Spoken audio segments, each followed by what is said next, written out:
Sophie Mitchell had always been a restless soul. The constant hum of city life in her previous home, the hustle and bustle of crowded streets and towering skyscrapers, had left her drained. A painter at heart, she had longed for a place where she could truly hear herself think, where inspiration would flow freely without the distractions of modern life. And so, after years of dreaming, Sophie found herself packing her belongings and leaving the chaos behind. She arrived in Willow Creek, a small coastal town that seemed to exist in a forgotten corner of the world. The town was tucked away behind cliffs and rocky shores, a place where the only sounds were the crash of waves against the shore, the calls of seabirds and the whisper of the wind through the trees. It felt like a secret, a sanctuary. Her cottage was small but charming, nestled near the edge of the town, away from the busy streets. From her windows, Sophie could see the ocean stretching, endlessly, its waves sparkling in the sunlight. She instantly fell in love with the town, the quiet, the peacefulness and the simplicity of life. Sophie had brought her dog Milo with her. Milo, a golden retriever, was more than just a pet. He was her constant companion, always by her side, always aware of her moods. Milo had been with her through thick and thin, and Sophie couldn't imagine living without him. His warmth and loyalty had been her anchor through many of life's storms. The town was small, and Sophie quickly became acquainted with its residents, most of whom were friendly but guarded. They had a quiet way about them, as though they were all keeping something hidden. Sophie couldn't help but notice their eyes darting toward the large old mansion that loomed on the hill. The mansion had always intrigued her, its dark weathered stone, its empty windows, its aura of mystery. As she unpacked her art supplies and settled into her new life, Sophie couldn't shake the feeling that there was more to the town than met the eye. The mansion especially seemed to hold some kind of secret. She would often walk Milo to the edge of the hill where the mansion stood, her gaze drawn to its towering spires, the way the shadows seemed to dance around it, even in the brightest sunlight. The first time Sophie heard the story of Eleanor Hawthorne, she was sitting in a local cafe, sipping coffee and sketching the shoreline. An older woman named Mrs. Barrows, who ran the cafe, leaned over with a soft smile, her eyes twinkling with a mixture of curiosity and caution. "You see that house up there on the hill?" she asked, nodding toward the mansion Sophie had been staring at for days. Sophie nodded. "It's been there longer than anyone can remember," Mrs. Barrows continued, lowering her voice as if the very mention of the house might draw its attention. "It's part of this town's history, but not one many folks are keen to talk about. The last person to live there was Eleanor Hawthorne, a painter. Some say she was the most talented artist this town has ever known. But as the story goes, Eleanor disappeared without a trace many years ago." Sophie leaned forward, intrigued. "What happened to her?" Mrs. Barrows hesitated, her gaze drifting toward the mansion. "They say she was taken, vanished one night, and no one ever saw her again. Some folks think she was trapped, by something dark. There are rumors, whispers that the house itself holds her spirit. That something in there keeps her from moving on." Sophie's curiosity deepened. She had heard rumors of haunted places, of spirits trapped in the places they once loved, but something about Mrs. Barrows' words lingered in Sophie's mind. "Sarting, mirror," Mrs. Barrows said suddenly, almost as if she had read Sophie's thoughts. "There's a mirror inside that house, a strange one. Some people say it's the key to unlocking the mystery of Eleanor's disappearance, but no one dares go near it."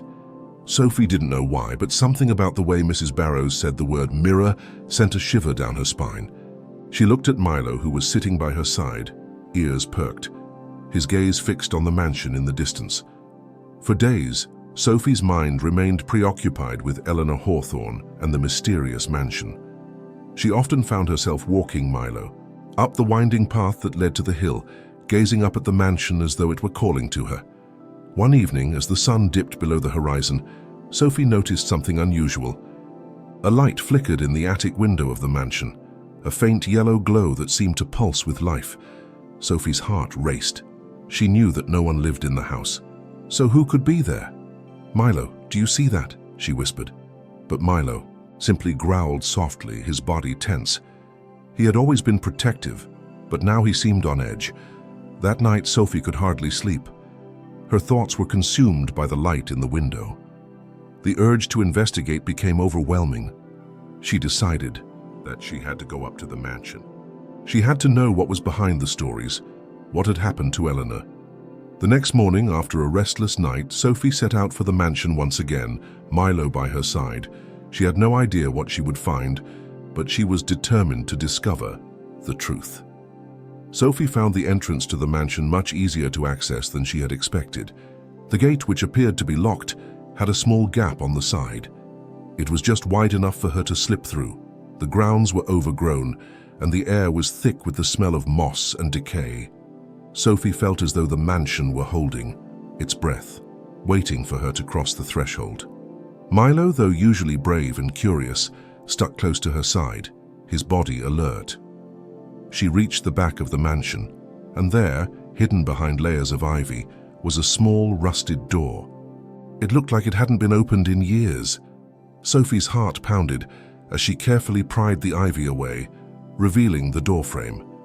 The rusted door creaked open as she pushed it, releasing a gust of cold air. Sophie stepped inside. The room was dim, the air stale and heavy with dust. Everything was covered in layers of grime except for a large ornate mirror that stood at the center of the room. The mirror's frame was intricately carved, with swirling patterns that seemed almost alive, shifting with each glance. It was beautiful, and yet it filled Sophie with a sense of unease. She moved toward the mirror, her steps tentative. When she gazed into it, she didn't see her own reflection. Instead, she saw a woman sitting at a window, painting. The woman had long flowing hair and wore a dress that looked old-fashioned. She was beautiful, but there was a sadness in her eyes. Sophie blinked, and in that moment, the woman's eyes locked with hers. Sophie's breath caught in her throat. It was Eleanor Hawthorne. Milo growled low in his throat, his body tense. Sophie stepped back from the mirror, but the woman's gaze lingered. The air around her seemed to grow colder, as though the mansion itself was watching her. Over the next few days, Sophie returned to the mansion, compelled by the haunting image in the mirror.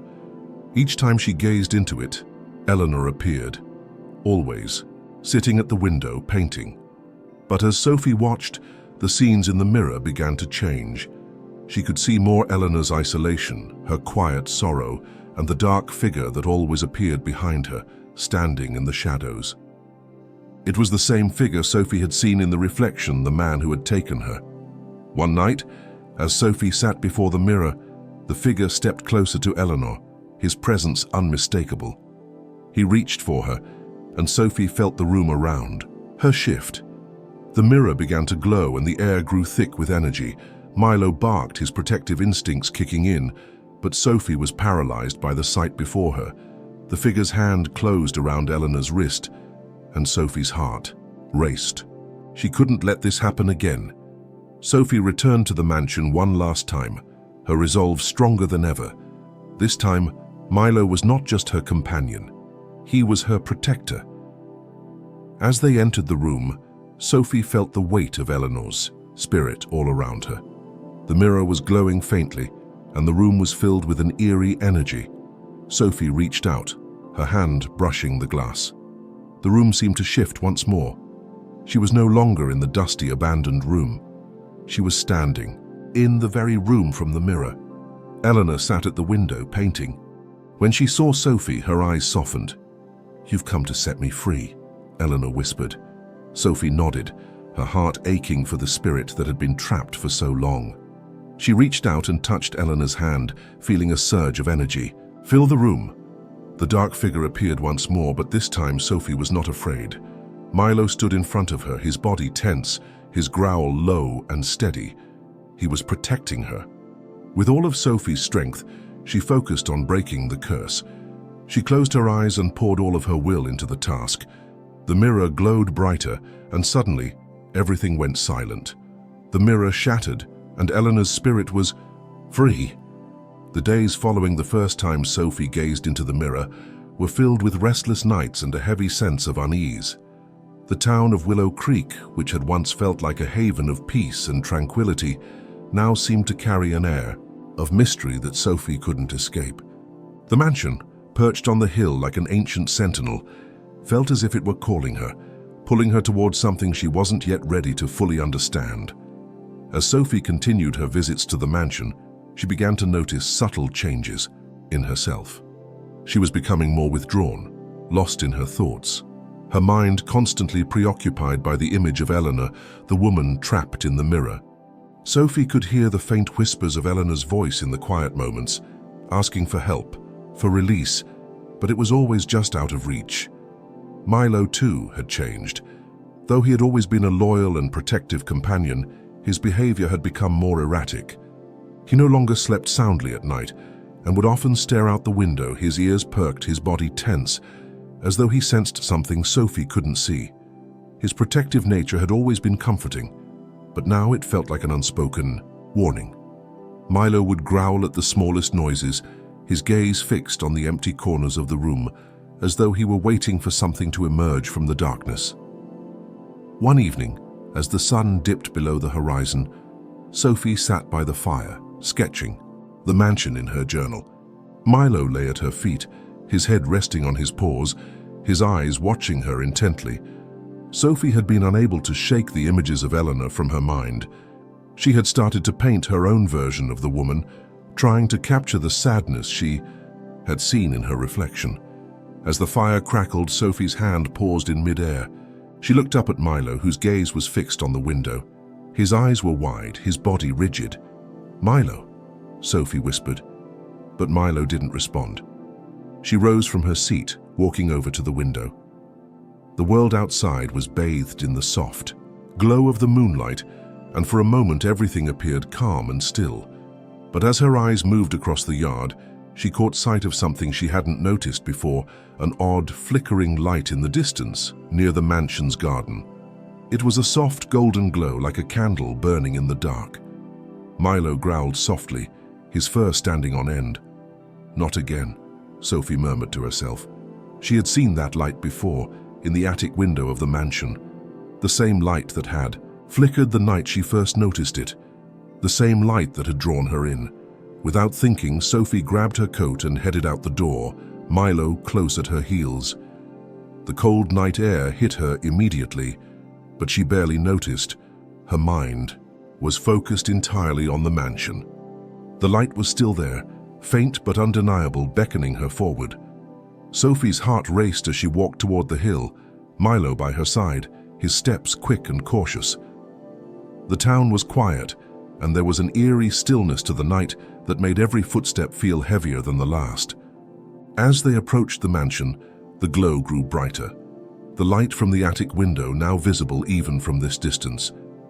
Sophie hesitated at the gate, looking back at Milo. "Stay close, okay?" Milo wagged his tail, but his posture was tense. He knew something was wrong, and Sophie felt it too.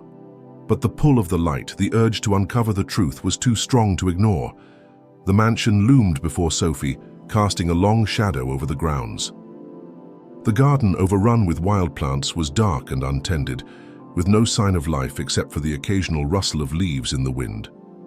As Sophie approached the front door, she noticed that it was slightly ajar, a crack of light seeping through.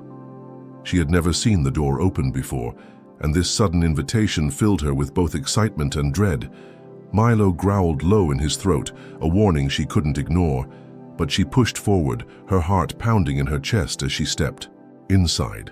The door creaked as it opened, revealing a grand yet decaying hallway. The floorboards creaked beneath Sophie's feet as she moved deeper into the house, the smell of old wood and dust thick in the air. The silence was oppressive, broken only by the faint sound of her footsteps and Milo's soft panting. Sophie didn't hesitate. She moved toward the stairs, her gaze fixed on the attic door at the top of the landing. The light was brighter now, flickering and pulsing as though it had a life of its own. She could feel the pull of it in the pit of her stomach, the curiosity and fear warring inside her. With Milo at her side, Sophie climbed the stairs, each step creaking under her weight. She reached the attic door, and as her hand touched the handle, A chill ran down her spine.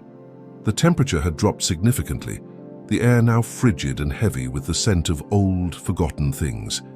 She pushed the door open, and the light from the attic poured out, bathing the room in a soft, golden glow. The room was sparsely furnished, with a few old pieces of furniture covered in white sheets. At the far end of the room stood a large, oval mirror, its frame ornate and beautifully carved. But it wasn't the mirror that drew Sophie's attention. It was the figure standing before it, Eleanor. Eleanor's ghostly form was faint, barely visible, but Sophie could see her clearly. She was standing in front of the mirror, painting on an empty canvas. The strokes of her brush were slow and deliberate, and there was a serene expression on her face, as if she hadn't noticed Sophie's presence at all. Sophie stepped forward, her breath catching in her throat. "Eleanor," she whispered, but the woman didn't respond. Instead, the air in the room grew heavier, and Sophie felt a presence behind her. She turned quickly, but there was nothing there. The door had slammed shut on its own, and the light from the mirror grew brighter, blinding her for a moment. When Sophie's vision cleared, she saw a shadow in the reflection.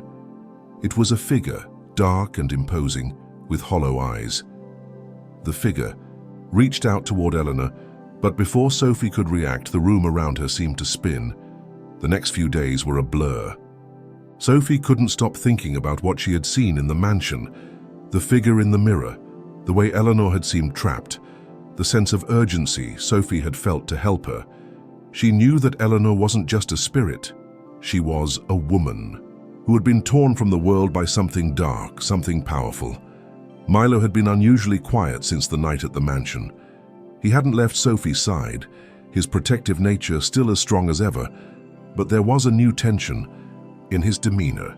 He seemed to sense something Sophie couldn't see, and it made her uneasy. Whenever they passed by the mansion, Milo would growl low in his throat, refusing to go any closer. It was as though he knew the danger, even before Sophie could understand. The connection between Sophie and Eleanor had only grown stronger. She could feel the spirit's presence, a quiet whisper in the back of her mind. Eleanor's messages were fragmented at first, glimpses of her past, the life she had led before. The darkness consumed her.